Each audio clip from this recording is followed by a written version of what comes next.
Okay. Section 2, Part 2 of Mice and Men. George was watching the door. He said ominously, well, you better watch out for Lenny. Lenny ain't no fighter, but Lenny's strong and quick, and Lenny don't know no rules. He walked to the square table and sat down on one of the boxes. He's gathered some of the cards together and shuffled them. The old man sat down on another box. Don't tell Curly I said none of this. He'd slough me. He just don't give a damn. Won't ever get canned because he's the old man's boss. George cut the cards and began turning them over, looking at each one and throwing it down on a pile. He said, this Curly guy sounds like a son of a bitch to me. I don't like mean little guys. Seems to me like he's worse lately, said the swamper. He got married a couple weeks ago. It's okay. Wife lives over in the boss's house. Seems like Curly is cockier than ever since he got married. George grunted. Maybe he's showing off for the wife. Swamper warmed to his gossip. You seen that glove on his left hand? Yeah, I seen it. Well, that glove's full of Vaseline. Vaseline? What the hell for? Well, I'll tell you what. Curly says he's keeping that hand soft for his wife. George studied the cards absorbedly. That is a dirty thing to tell around, he said. The old man was reassured. He had drawn a derogatory statement from George. He felt safe now, and he spoke more confidently. Wait till you see Curly's wife. George put the cards in and put out a solitaire lay, slowly and deliberately. Purty? He asked casually. Yeah, purty, but... George studied his cards. But what? Well, she got the eye. What do you think that means, she's got the eye? Is he a wicked evil eye? The what? A wicked evil eye? Lazy eye? She's pretty, but she's got the eye. Okay, if you don't know, we're going to find out, so just keep listening. Yeah? Married 2 weeks and got the eye. Maybe that's why Curly's pants is full of ants. I seen her give Slim the eye. Slim's a jerk-line skinner, hell of a nice fella. Slim don't need to wear no high-heeled boots on a grain team.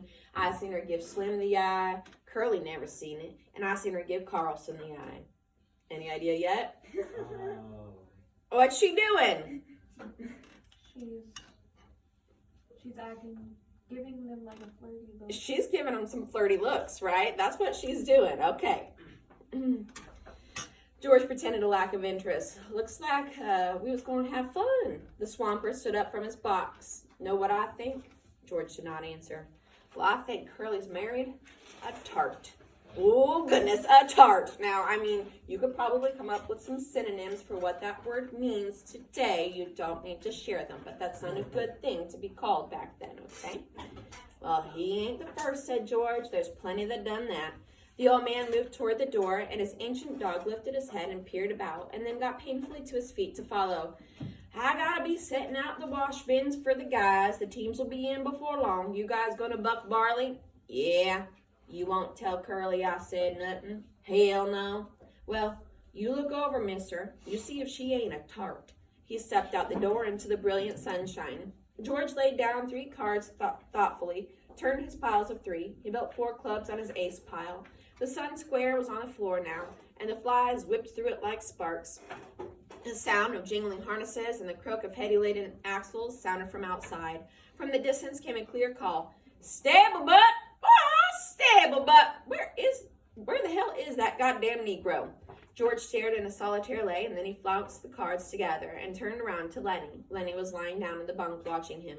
Look, Lenny, this here ain't no setup. I'm scared. You gonna have trouble with that Curly guy. I seen that kind before. He was kind of feeling you out. He figures he's got you scared, and he's gonna take a sock at you the first chance that he gets.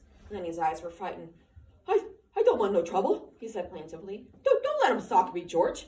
George got up and went over to Lenny's bunk and sat down on it. I hate that kind of bastard, he said. I seen plenty of them. Like the old guy says, Curly don't take no chances. He always wins. He thought for a moment. If he tangles with you, Lenny, we're going to get the can.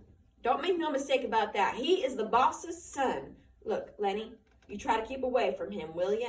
Don't never speak to him. If he comes in here and you move clear to the other side of that room, will you do that, Lenny? I don't want no trouble. I never done nothing to him. Well, that don't do you any good if Curly wants to plug himself up for a fighter. Just don't have nothing to do with him. Will you remember? Sure, George. I ain't going to say a word.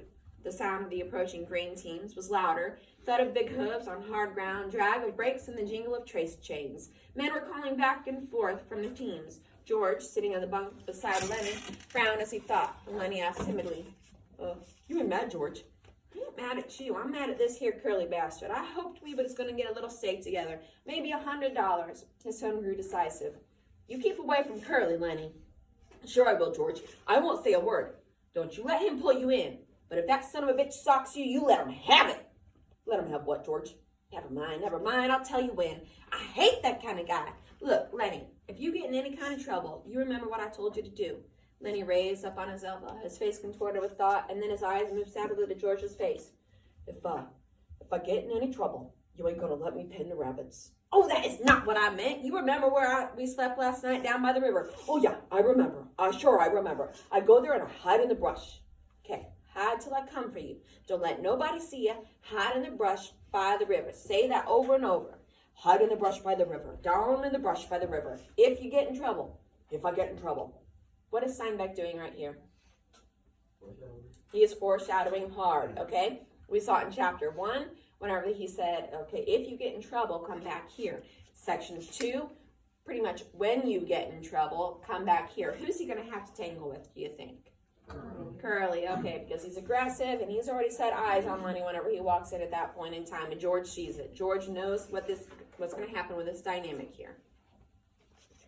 A brake screeched outside. A call came. Stable buck! Oh, stable buck! George said. Say it over to yourself, Lenny, so that you don't forget it. Both men glanced up, for the rectangle of sunshine in the doorway was cut off. A girl was standing there looking in. She had full rouged lips and wide-spaced eyes, heavily made up. Her fingernails were red. Her hair hung in little rolled clusters like sausages. She wore a cotton dress and red mules, on the insteps of which were little bouquets of red ostrich feathers. I'm looking for Curly, she said. Her voice had a nasal, brittle quality. What color do you see over and over with her? Red. What does red tell you to do? Stop. Red is a symbol for danger, okay? And Steinbeck is using this color, so that way you know, like, hey, there's no mistake about it. George looked away from her and then back. He was in here a minute ago, but he went, oh! She put her hands behind her back and leaned against the door frame so that her body was thrown forward. You're the new fellas that just come in, ain't ya? Yeah. Lenny's eyes moved down over her body, and though she did not seem to be looking at Lenny, she brindled a little. She looked at her fingernails. Sometimes Curly's in here, she explained. George said brusquely, well, he ain't now. If he ain't, I guess I better go look someplace else, she said playfully. Lenny watched her, fascinated. George said, if I see him, I'll pass the word that you was looking for him.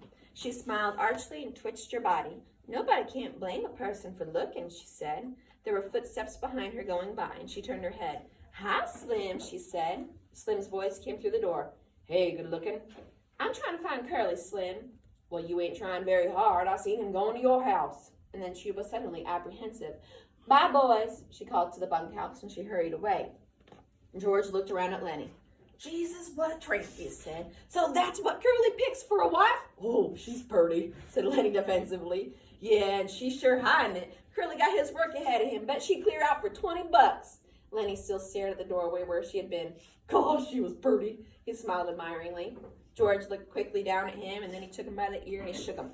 Listen to me, you crazy bastard, he said fiercely. Don't you even take a look at that bitch. I don't care what she says and what she does. I've seen them poison before, but I ain't never seen no piece of jailbait worse than her. You leave her be.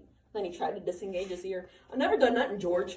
No, you never. But when she was standing there in the doorway showing her legs, you wasn't looking the other way, neither. I never mean no harm, George. Honest, I never. Well, you keep away from her, because she's a rat trap if I ever seen one. You let Curly take that rap. He let himself in for a glove full of Vaseline. And I bet he's going to eat raw eggs and be right into the patent medicine houses, George said.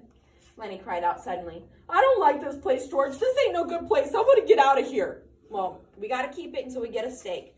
We can't help it, Lenny. We'll just get out as soon as we can. I don't like it no better than you do. He went back to the table and set out a new solitaire hand. No, I don't like it, he said. For 2 bits, I'd shove out of here. If we can just get a few dollars in the poke, we'll shove off and go up to the American River and pan gold.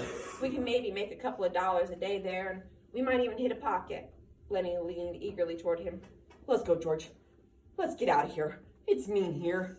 We gotta say, George said shortly. Shut up now. The guys will be coming in. Again, foreshadowing. Lenny feels it, right? In his bones, he knows it's gonna be bad. From the washroom nearby came the sound of running water and rattling basins. George studied the cards. Maybe we ought to wash up, he said, but we ain't done nothing to get dirty. A tall man stood in the doorway. He held a crushed Stetson hat under his arm while he combed his long, black, damp hair straight back. Like the others, he wore blue jeans and a short denim jacket. When he had finished combing his hair, he moved into the room, and he moved with a majesty only achieved by royalty and a master craftsman.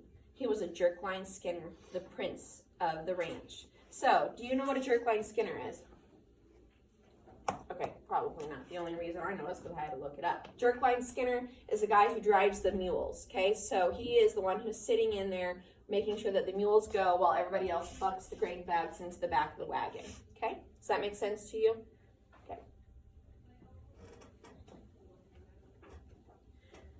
Okay.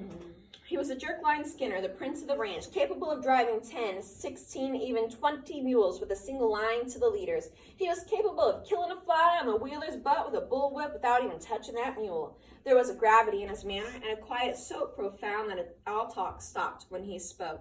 His authority was so great that his word was taken on any subject, be it politics or love. This was Slim, the jerkline skinner. His hatchet face was ageless. He might have been 35 or 50. His ear heard more than what was said to him, and his slow speech had overtones not of thought, but of understanding beyond thought. His hands, large and lean, were as delicate in their action as those of a temple dancer. Is he an important man on this ranch? Extremely important man, okay? He smoothed out his crushed hat, creased it in the middle, and put it on. He looked kindly at the two in the bunkhouse. Brighter than a bitch outside, he said gently. Can't hardly see nothing in here. You the new guys? Just come, said George. Gonna buck barley? That's what the boss says. Slim had sat down on a box across the table from George. He studied the solitaire hand was upside down to him. Hope you can get on my team, he said. His voice was very gentle. I got a pair of punks on my team that I don't know a barley bag from a blue ball. You guys ever bucked any barley? Hell yes, said George. I ain't nothing to scream about, but that big bastard there, he can put up more grain than most pears can. Lenny, who had been following the conversation back and forth with his eye, smiled complacently at the compliment. Slim looked approvingly at George for having been given the compliment. He leaned over the table and snapped the corner of a loose card. You guys travel together? His tone was friendly. It invited confidence without demanding it. Sure, said George. We kind of look after each other. He indicated Lenny with his thumb. He ain't bright. Hell of a good worker, though. Hell of a nice fella, but he ain't bright. Known him for a long time. And Slim looked through George and beyond him. Ain't many guys travel around together, he mused. I don't know why. Maybe everybody in the whole damn world is scared of each other. Now, it's a lot nicer if you go around with a guy that you know, said George. Powerful, big-stomached man came into the bunkhouse. So you have someone else entering. You have another character coming in here. His head still dripped water from the scrubbing and the dousing. Hi, Slim, he said, and then he stopped and stared at George and Lenny. These guys just come in, said Slim by way of introduction. Glad to meet you, said the big man. My name's Carlson.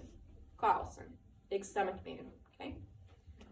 I'm George Milton. This here's Lenny Small. Glad to meet you, Carlson said again. He ain't very small. He chuckled softly at his joke. Ain't small at all, he repeated. Meant to ask you, Slim. How's your bitch? I seen she wasn't under your wagon this morning. Well, she slang her pups last night, said Slim. 9 of them. I drowned 4 of them right off. She couldn't feed that many. So you got 5 left, huh? Yeah, 5. I kept the biggest. Full stop. That is the first introduction to the theme of this novel that you will see. The dog has 9 puppies. What happens? He drowns 4 of them. Why? Because they couldn't feed them. She couldn't feed all of them, okay? Well, and so he's assuming she couldn't feed all of them. He kept the 5 what? 5 strong is the 5 biggest. So what kind of cliche or idiom goes with that ideology? They need stronger dogs, so it's survival of the fittest, right there, okay? Or only the strong survive, or some sort of cliche that goes along with that, but you can see it right there, okay? Maybe she could have kept all 9 of them, but they're not going to chance it, okay? They're just going to get rid of the weak ones. I don't know, said Slim. Some kind of shepherds, I guess. That's the most kind I seen around here when she was in heat. Carlson went on. Got 5 pups, huh? Gonna keep all of them? I don't know. Have to keep them a while so they can drink Lulu's milk, Carlson said thoughtfully.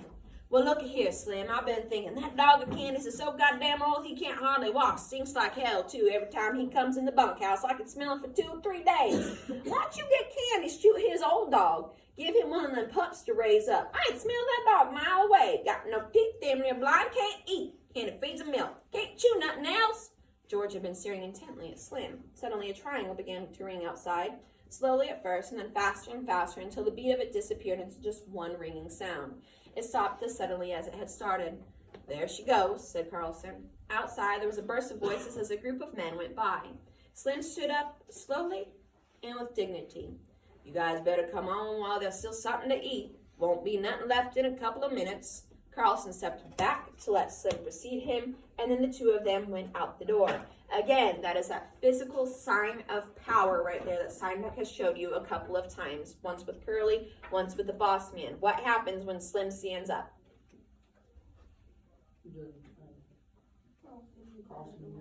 He moves out of the way, right? He moves out of the way and he lets Slim precede him. So that means that he goes in front of him. Does that make sense to you? Okay, so that's that hierarchy of power.